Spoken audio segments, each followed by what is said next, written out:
ஆண்டவர் வருகின்ற நாளிலே பார்வையற்றோர் பார்வை பெறுவர், பார்வையற்றோரின் கண்கள் காருளிலிருந்து மயிலிலிருந்தும் விடுதலையாகிய பார்வை பெறும், ஒடுக்கப்பட்டோர் மீண்டும் ஆண்டவரில் மகிழ்ச்சி பெறுவர். ஆண்டவர் இயேசுவுக்குள் பிரியமான சகோதரிகளே, சகோதரர்களே, பார்வை என்பது மிக மிக முக்கியமான ஒன்று.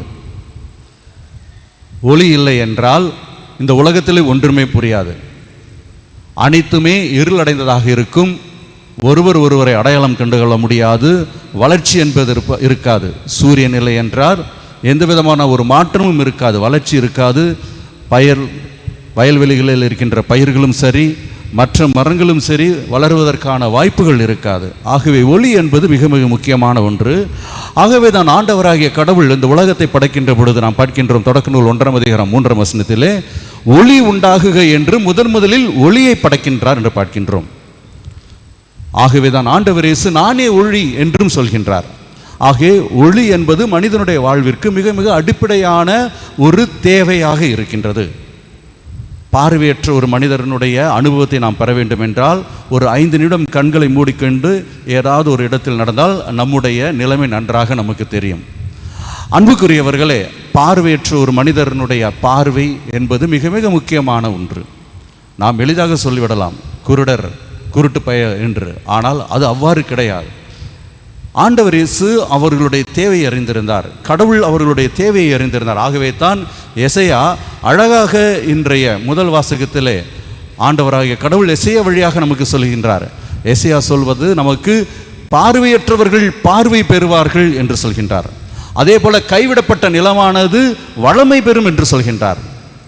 எல்லோராலும் ஒதுக்கப்பட்ட ஒரு நிலம், எல்லோராலும் ஏற்றுக்கொள்ளப்படாத ஒரு மனிதர், காது கேட்காத ஒரு மனிதர், புறந்தள்ளப்பட்ட ஒரு மனிதர், அவர்கள் அனைவருமே ஏற்றுக்கொள்ளப்படுவார்கள் என்று தெளிவுபடுத்துகின்றார் எசையா. அன்புக்குரியவர்களே, இன்றைய நற்செய்தியினுடைய பின்புலத்தை பார்க்கின்ற பொழுது இன்று நாம் மத்தேயு நற்செய்தியினுடைய 9ஆம் அதிகாரத்தில் வாசித்தோம்.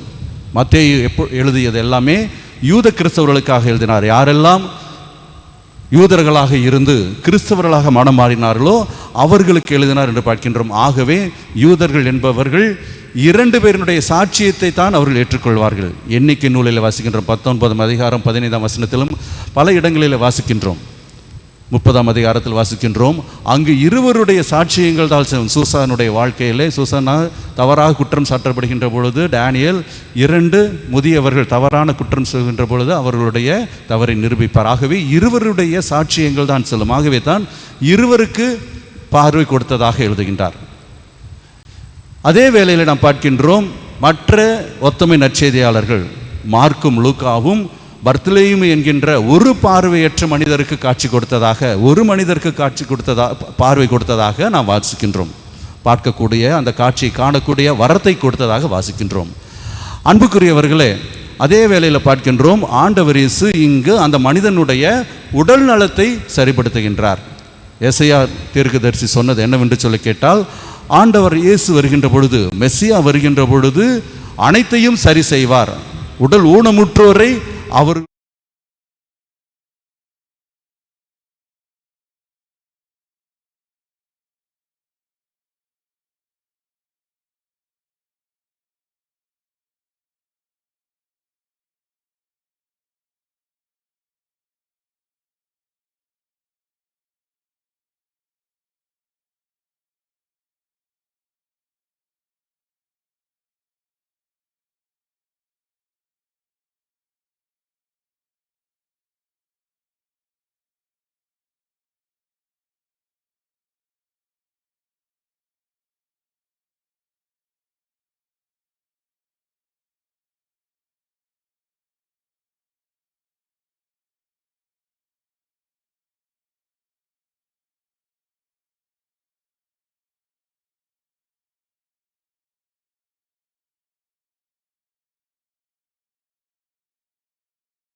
அவர்களுடைய நம்பிக்கையினுடைய ஆழத்தை நமக்கு சொல்வதாக இருக்கின்றது. கத்திக்கொண்டு வந்தவர்கள் இதே பாதி வெளியிலே போகவில்லை. ஆண்டவர் இயேசுவை பின்தொடர்ந்து வந்து ஆண்டவர் இயேசுவினுடைய எந்த வீட்டில் இருந்தாரோ அந்த இல்லத்திற்குள் வந்து அங்கு எங்களுக்கு உதவி செய்யும் என்று ஆண்டவர் இயேசுவின் மீது முழுமையான நம்பிக்கை வைத்தவர்களாக இருந்தார்கள் என்று பார்க்கின்றோம். அன்புக்குரியவர்களே, அநேகர் இங்கு வருகின்றோம். ஆண்டவர் இயேசுவை பகலிலும் இரவிலும் கதவு வைத்தவர்களாக பலர் மண்டியிட்டு வருவதை பார்க்கின்றேன். இவை அனைத்துமே எதை குறிக்கின்றது? எங்களுடைய குறைகளை, எங்களுடைய தேவைகளை, எங்களுடைய பொருளாதார அவசியத்தை நிறைவேற்றி தாரும் என்கின்ற முழுமையான நம்பிக்கையோடு கிறிஸ்தவர்கள் மாத்திரமல்ல, பலரும் இங்கு வந்து ஆண்டவருடைய ஆசிரியை பெற்றவர்களாக இருக்கின்றார்கள்.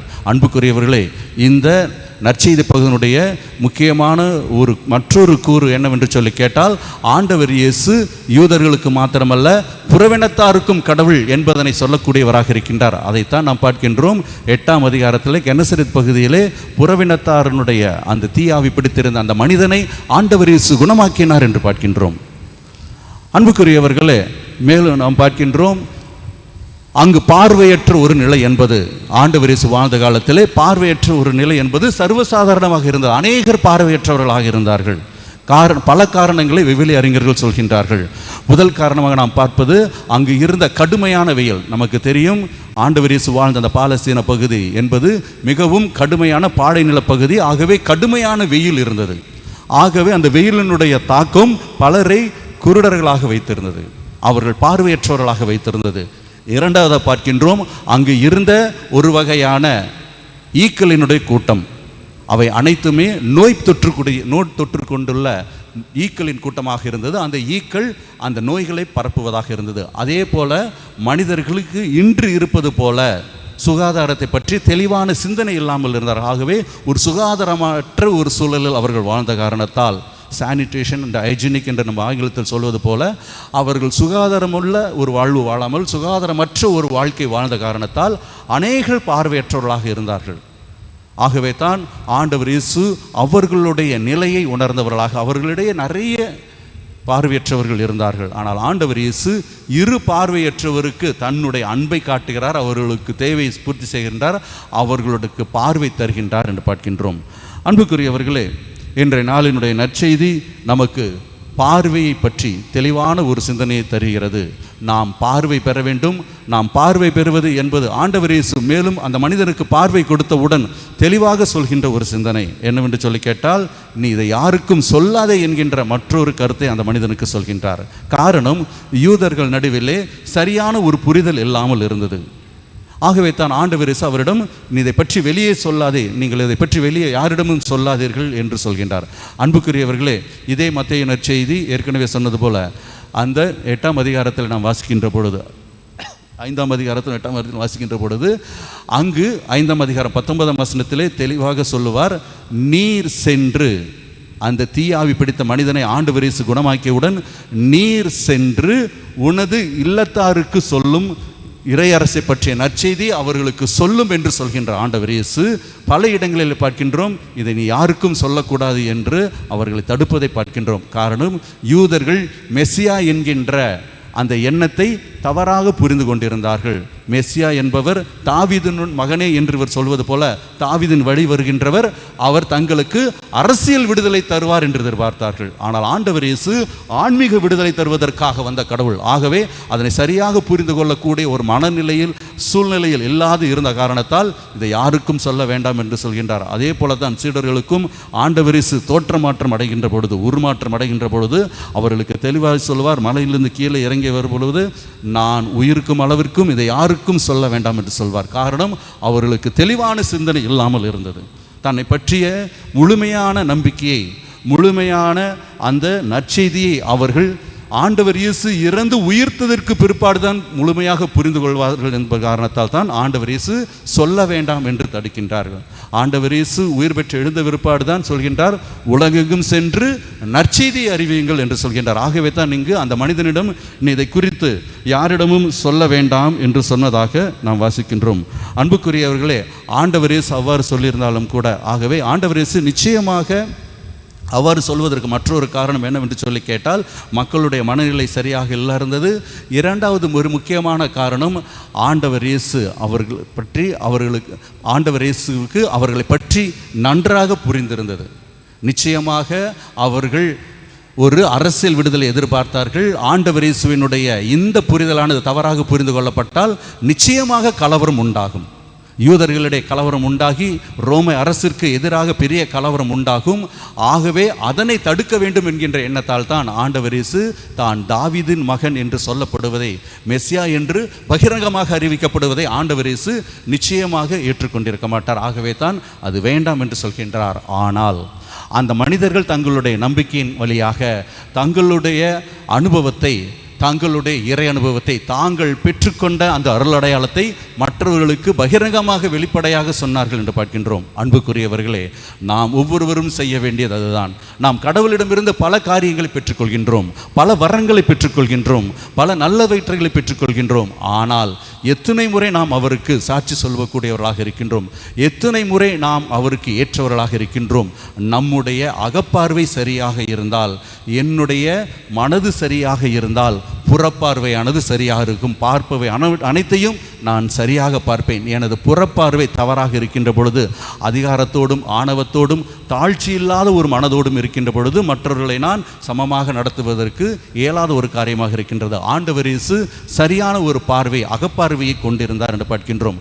அனைத்து மனிதர்களும் ஆண்டவர் இயேசுவோடு இருந்தவர்கள் அனைவருமே புறப்பார்வை தெளிவாக இருந்தவர்களாக இருந்தார்கள், வெளிக்கண் நன்றாக தெரிந்தவர்களாக இருந்தார்கள். ஆனால் அகப்பார்வை அற்ற மனிதர்களாக இருந்தார்கள். ஆனால் இந்த இரண்டு மனிதர்களுமே சரியான அகப்பார்வை கொண்டவர்களாக இருந்தார்கள்.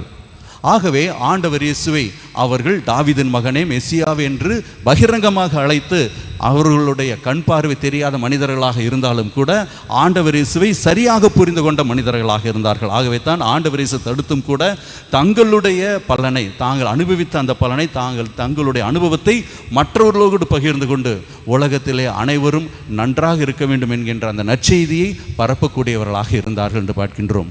அன்புக்குரியவர்களே, நாமும் ஆண்டவர் இயேசுவை, திருஇறை ஆண்டவரை தேடி வந்திருக்கின்றோம். நிச்சயமாக நம்முடைய நலன்களை தருவார் என்ற நம்பிக்கையோடு வந்திருக்கின்றோம்.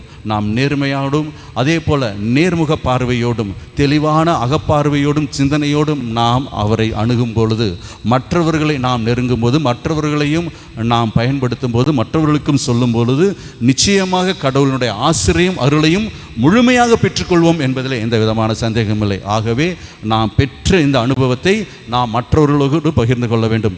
ஏதோ நாம் பெறுபவர்களாக மாத்திரம் இருந்து விடாமல் அதற்கு மாறாக நாம் கொடுப்பவர்களாக இருக்க வேண்டும். அதைத்தான் முதல் வாசகம் நாம் தாழ்ச்சியோடும் கடவுளினுடைய ஆசிரை பெறக்கூடிய மனப்பக்குவம் உள்ளவர்களாக இருக்க வேண்டும் என்பதனை சொல்கிறது.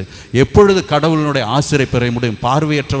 பார்வையற்ற மனிதர் பார்வை பெற முடியும், அல்லது உடல் ஊனமுற்றோர் தனது உடல் சுகத்தை பெற முடியும், அல்லது பாலை நிலமாக இருக்கின்ற கரடு முரடாக இருக்கின்ற நிலம் செழுமையான நிலமாக, வளமையான நிலமாக மாறும் என்று சொல்லி கேட்டால், எப்பொழுது கடவுளின் மீது நாம் முழுமையான நம்பிக்கை வைத்து தாழ்ச்சி உள்ளவர்களாக, கடவுளால் செய்ய முடியும் என்கின்ற அந்த ஒரு நம்பிக்கை உள்ளவர்களாக, விசுவாசம் உள்ளவர்களாக இருக்கின்றோமோ, அப்பொழுது நிச்சயமாக நாம் அவற்றை பெற்றுக்கொள்வோம் என்பதை உணர்ந்தவர்களாக தொடர்ந்து இந்த திருப்பலியில் மன்றாடுவோம். இறைவன் இயேசு என்றென்று வாழ்த்து பெறுவாராக.